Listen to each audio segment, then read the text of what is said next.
फिल्मी पर्दे पर अपनी एक्टिंग से सबको हंसाने वाले कादर खान की असल ज़िंदगी की शुरुआत बहुत दर्दनाक रही। न रहने की कोई बेहतर जगह थी और ना ही कमाई का कोई ज़रिया। इन्हीं चीज़ों ने कम उम्र से ही उन्हें ज़िम्मेदार बना दिया और वो कमाने निकल पड़े। तंगी के साथ पेरेंट्स के तलाक और माँ की मौत के दर्द से वो टूटे ज़रूर, लेकिन हार नहीं मानी। कादर खान का जन्म 22 अक्टूबर 1937 को अफ़गानिस्तान के काबुल में हुआ था। उनके पिता अब्दुल रहमान अफ़गानिस्तान के रहने वाले थे और उनकी मां इकबाल बेगम ब्रिटिश इंडिया से थी। कादर खान के जन्म के पहले उनके 3 बड़े भाई भी हुए, पर सभी की 8 साल तक मौत हो गई थी। माँ इस बात से डरी रहती थी कि उनकी भी मौत ना हो जाए। माँ को लगा कि काबुल की हवा पानी उनके बच्चों के लिए अच्छी नहीं है। इसी डर से उन्होंने कादर खान के पिता से किसी दूसरे देश बसने के लिए कहा। आज हम आपको एक ऐसे अभिनेता के बारे में बताने वाले हैं जिनके संघर्ष की शुरुआती कहानी आपकी आंखों में आंसू ला देंगे। नमस्कार, मैं हूं संध्या चौधरी और आज हम बात करेंगे कादर खान की। परिवार की माली हालत ठीक नहीं थी। एक वक्त खाने का इंतज़ाम भी बहुत मुश्किल से हो पाता था। दूसरी तरफ अब्दुल रहमान इसके लिए बिल्कुल तैयार नहीं थे।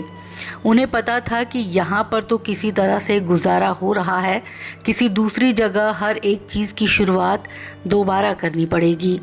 इसके बावजूद कादर खान की माँ इकबाल बेगम अपनी ज़िद पर अड़ी रहीं और पूरा परिवार अफ़गानिस्तान से भारत आ गया। भारत आने के बाद पूरा परिवार मुंबई की कमाठीपुरा बस्ती में जाकर बस गया। ये वो वक्त था जब मुंबई में नए नए डेवलपमेंट हो रहे थे। बस्ती की हालात बहुत ख़राब थे। आए दिन खून खराबा और मारपीट होती रहती थी।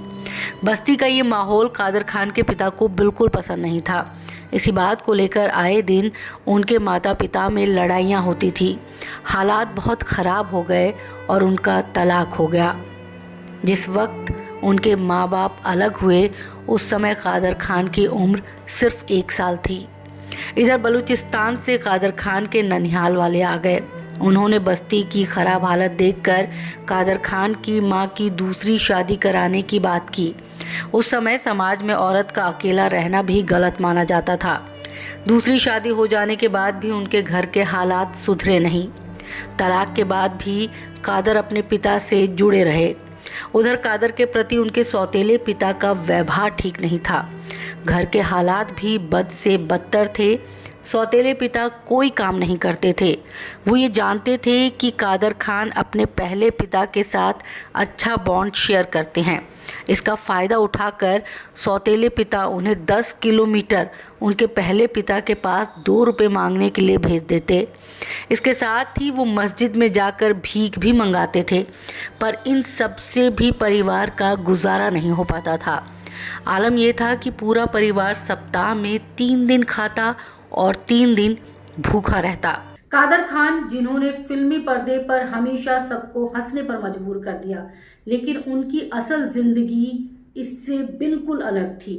अगर उनकी माँ उन्हें आगे बढ़ने के लिए प्रेरित ना करती तो शायद हिंदी सिनेमा को कादर खान जैसा अभिनेता कभी नहीं मिल पाता। बचपन से ही कादर खान की मां का सपना था कि कादर खान अच्छे से पढ़ाई लिखाई करके एक बड़े आदमी बने, लेकिन घर की गरीबी उनको बहुत परेशान करती थी। उनके दोस्त भी उनसे कहा करते थे, क्या रखा है इस पढ़ाई लिखाई में, हम लोगों के साथ चल मजदूरी कर। गरीबी से तंग आकर कादर खान भी दोस्तों की बातों में आ गए और अपनी सारी किताबों को फेंक दिया। जब ये बात उनकी माँ को पता चली तब वो कादर खान से बहुत नाराज़ हुई और कहा, घर की गरीबी तुम्हारी कमाई से कम नहीं होगी, तुम सिर्फ अपनी पढ़ाई पर ध्यान दो और इसी पढ़ाई से जब बड़े आदमी बन जाओगे तो गरीबी खुद ही ख़त्म हो जाएगी। माँ की बात दिल पर लगी और कादर अपनी फेंकी हुई किताबों को वापस ले आए। साथ ही माँ से वादा भी किया कि वो अपनी पढ़ाई पूरी करेंगे। कादर खान के जीवन को संवारने में उनकी माँ का सबसे बड़ा हाथ था। उनकी माँ ही थी जो उनके हर कदम में सही राय दिया करती थी, लेकिन माँ का साथ लंबे समय तक नहीं रहा। उनको एक गंभीर बीमारी थी, लेकिन उन्होंने इस बीमारी की भनक कभी भी कादर खान को नहीं लगने दी। एक दिन कादर खान जैसे ही घर आए, उन्होंने देखा कि उनकी माँ खून की उल्टियाँ कर रही है। ये देखकर उनके होश उड़ गए। उन्होंने माँ से पूछा कि ये क्या है और तुमने मुझे इस बारे में क्यों नहीं बताया। माँ ने जवाब दिया कि ये कुछ भी नहीं है, लेकिन उनकी उल्टियाँ रुक नहीं रही थीं। ये देखकर वो आनन फानन में डॉक्टर को लेने गए। अस्पताल जाकर उन्होंने डॉक्टर को माँ की हालात के बारे में बताया और साथ चलने को कहा। डॉक्टर ने साथ चलने से इनकार कर दिया। बहुत मनाने के बाद भी जब डॉक्टर नहीं माना, तब कादर खान उन्हें फिल्मी अंदाज में उठाकर घर ले आए। वो जैसे ही घर पहुंचे तो देखा कि माँ की सांसें बंद हो चुकी थी। घबराते हुए उन्होंने डॉक्टर से माँ का चेकअप करने के लिए कहा। डॉक्टर ने माँ का चेकअप किया और कहा कि वो अब इस दुनिया में नहीं है। इस बात से कादर खान पूरी तरह से टूट गए। कम उम्र में माँ के साए से दूर होने का ही नतीजा है कि फिल्मों में लिखे गए उनके डायलॉग में माँ की कमी साफ झलकती है। कादर खान पढ़ाई लिखाई में बेहद तेज थे। उन्होंने अपनी माँ के कहने पर अपनी पढ़ाई भी पूरी की और वो कॉलेज में पढ़ाने भी लगे। लेकिन कहते हैं ना, किस्मत उनसे शायद कुछ और चाहती थी और इस तरह से उनका फिल्मों में आना हुआ। इत्तेफाक ही था, क्योंकि कादर खान का फिल्मों से कोई लेना देना नहीं था। बचपन से ही कादर खान को नकल करने की आदत थी। वो कब्रिस्तान में जाकर दो कब्रों के बीच बैठकर खुद से बातें करते हुए फिल्मी डायलॉग्स बोलते थे। वहीं एक शख्स दीवार की आड़ में खड़े होकर उनको देखता था। वो शख्स थे अशरफ खान। अशरफ उस समय अपने एक स्टेज ड्रामा के लिए 8 साल के लड़के की तलाश में थे।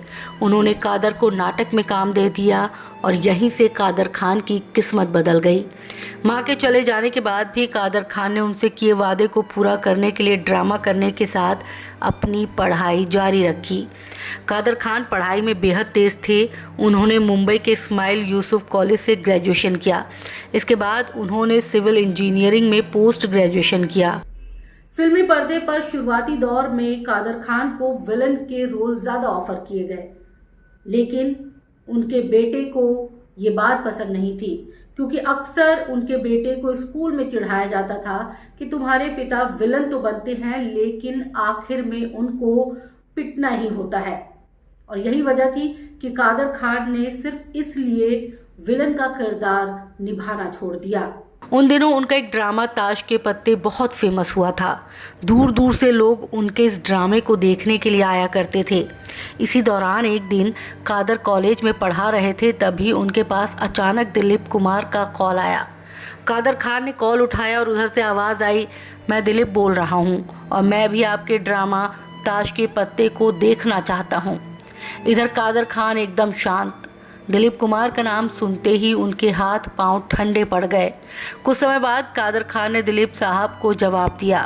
उन्होंने कहा कि आप बेशक आकर ड्रामा देख सकते हैं, पर इसके लिए मेरी कुछ शर्तें हैं।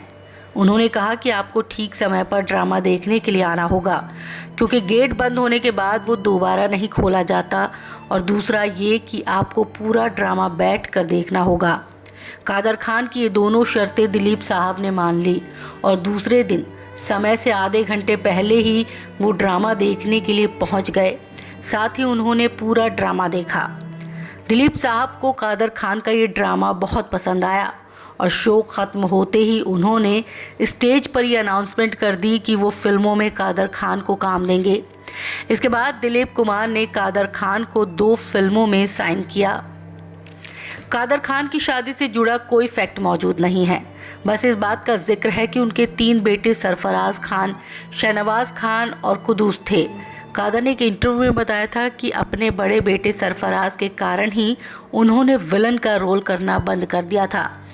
दरअसल सरफराज के दोस्त उन्हें अक्सर ये कहकर चिढ़ाते थे कि उनके पिता फिल्मों में विलन हैं, लेकिन बाद में अक्सर वही मार खाते हैं। दोस्तों की बात सरफराज को बिल्कुल भी पसंद नहीं आती थी। वो दोस्तों से लड़ लेते थे। एक बार तो बात इतनी बढ़ गई कि सरफराज के सिर पर चोट लग गई। जब ये बात कादर खान को पता चली तो उन्हें बहुत बुरा लगा। उन्होंने बेटे की हालत देखकर फैसला कर लिया कि अब वो विलन का रोल नहीं करेंगे।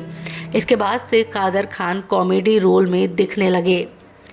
एक स्क्रिप्ट राइटर के रूप में कादर खान का करियर तब शुरू हुआ जब नरेंद्र बेदी ने उनके द्वारा लिखे थिएटर प्ले को देखा और उन्हें इंदर राज आनंद के साथ जवानी दीवानी की स्क्रिप्ट लिखने के लिए कहा। इसके लिए कादर खान को 1500 रुपये मिले थे। 1970 और 80 के दशक में उन्होंने कई फिल्मों के लिए कहानियां लिखी।